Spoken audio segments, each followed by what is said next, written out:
मित्रांनो, कोकणात अनेक परंपरा आणि सण आहेत, पण तुम्ही कधी असा उत्सव पाहिलाय का जिथे दरवर्षी एका फणसाच्या झाडापासून शिवलिंग तयार केलं जातं आणि त्याची प्राण प्रतिष्ठापना केली जाते। हा आहे सिंधुदुर्ग जिल्ह्यातील आणि सावंतवाडी तालुक्यातील सांगेली गावाचा सुप्रसिद्ध गिरोबा उत्सव। नमस्कार मंडळी, मी कुणाल सावंत स्वर्गातलो कोकण या चॅनलवर तुमचं खूप खूप स्वागत करताय। या गावातील परंपरेनुसार प्रत्येक वर्षी महाशिवरात्रीच्या दिवशी गावकरी मंडळी श्री गिरिजानाथ मंदिर मध्ये एकत्र जमतात आणि त्याच गावातील एका विशेष फणसाच्या झाडाची निवड करतात। आणि या झाडाला एक धार्मिक महत्त्व आहे, कारण या झाडाच्या खोडापासून गिरिजानाथ शिवलिंग बनवले जाते आणि तिथे त्या झाडाची निवड केल्यानंतर मग महाशिवरात्रीच्या दिवशी मंदिरामधील पालखी तसेच इतर देव वाजत गाजत त्या झाडापर्यंत नेले जातात आणि एक हर हर महादेवचा जयघोष करत तिथे एक भक्तिमय वातावरण बनवले जाते। आणि महाशिवरात्रीपासून ते होळीच्या आदल्या दिवशीपर्यंत त्या झाडाची पूजा केली जाते आणि तिथे वेगवेगळे कार्यक्रम आयोजित केले जातात। आणि होळीच्या आदल्या दिवशी या झाडाला विशेष मंत्रोच्चार आणि पूजेच्या विधीने तोडले जाते। आणि हे झाड तोडणे म्हणजे केवळ एक परंपरा नाही, तर एक गावाच्या श्रद्धेचा एक भाग आहे। हे झाड तोडल्यानंतर कुशल कारागीर त्या फणसाच्या झाडाला गोलाकार आकार देतात आणि ही एक अत्यंत नाजूक आणि भक्तिपूर्ण प्रक्रिया असते। आणि हे संपूर्ण भारतात एकमेव ठिकाण आहे जिथे दरवर्षी एका नवीन झाडापासून शिवलिंग बनवले जाते।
जेव्हा फणसाच्या झाडाला योग्य असा आकार दिला जातो त्यानंतर त्याची सवाद्य मिरवणूक काढली जाते आणि हर हर महादेवचा जयघोष करत श्री गिरिजानाथ मंदिरमध्ये नेले जाते।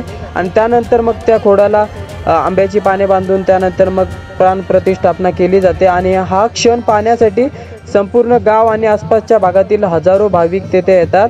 आणि सांगेली गावातील गिरिजानाथ मंदिर हे दरवर्षी नवीन शिवलिंग बनवणारे भारतातील एकमेव ठिकाण आहे। आणि गिरोबा हा उत्सव केवळ धार्मिक नाही, तर गावातील एकतेचं आणि संस्कृतीचं प्रतीक आहे।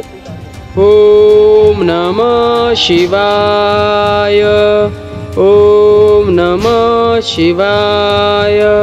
जटाटवी गलज्जल प्रवाह पावितस्थले गलेवलम्ब्य लम्बिताम्बुजंग तुंगमालिकाम् डमड्डमड्डमड्डमन्निनाद वडडमर्वयं चकार चण्डताण्डवं तनोतु नः शिव शिवम्। ओम नमः शिवाय, ओम नमः शिवाय।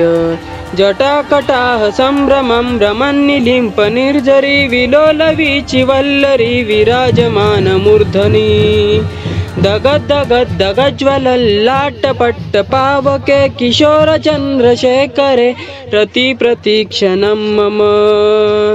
ओम नमः शिवाय, ओम नमः शिवाय। दरादरेन्द्र नंदिनी विलास बंधु बंधुर स्फुर दिगंत संतति प्रमोदमान मानसे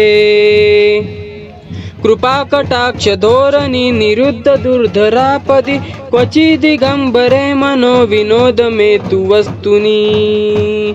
ओम नमः शिवाय, ओम नमः शिवाय।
आपण सर्वजण पर्यावरणाबद्दल विचार करत असाल आणि तुमच्या डोक्यामध्ये वेगवेगळे प्रश्न उपस्थित होत असतील, तर मी आपणास सांगू इच्छितो की गावातील ग्रामस्थ मंडळी आपल्या परिसरातील फणसाचे झाड या देवाच्या मूर्तीसाठी वापरले जावे यासाठी आपल्या परिसरामध्ये दरवर्षी शेकडो झाडांची लागवड करतात आणि यातून ग्रामस्थ मंडळींचे पर्यावरणाबद्दल असलेले प्रेम दिसून येते।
श्री गिरोबा देवाची दरवर्षी प्राण प्रतिष्ठापना केली जाते आणि दरवर्षी फणसाच्या झाडापासून एक नवीन मूर्ती बनवली जाते आणि जी जुनी मूर्ती असते तर ती मंदिराच्याच बाजूला एका विशिष्ट ठिकाणी एकावर एक असे ढीग मारून ठेवले जाते आणि तिथे जर जाऊन तुम्ही काउंटिंग केली तर तिथे तुम्हाला 21च मूर्त्या बघायला मिळतात आणि हा एक देवाचा चमत्कार आपण मानू शकतो।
मित्रांनो, अशा अनोख्या उत्सवाबद्दल तुमचं मत काय? तुम्ही कधी सांगलीचा गिरोबा उत्सव पाहिला आहे का? असेच भन्नाट आणि अनोखे व्हिडिओ पाहण्यासाठी स्वर्गातलं कोकण या यूट्यूब चॅनलला नक्की सबस्क्राईब करा। हर हर महादेव।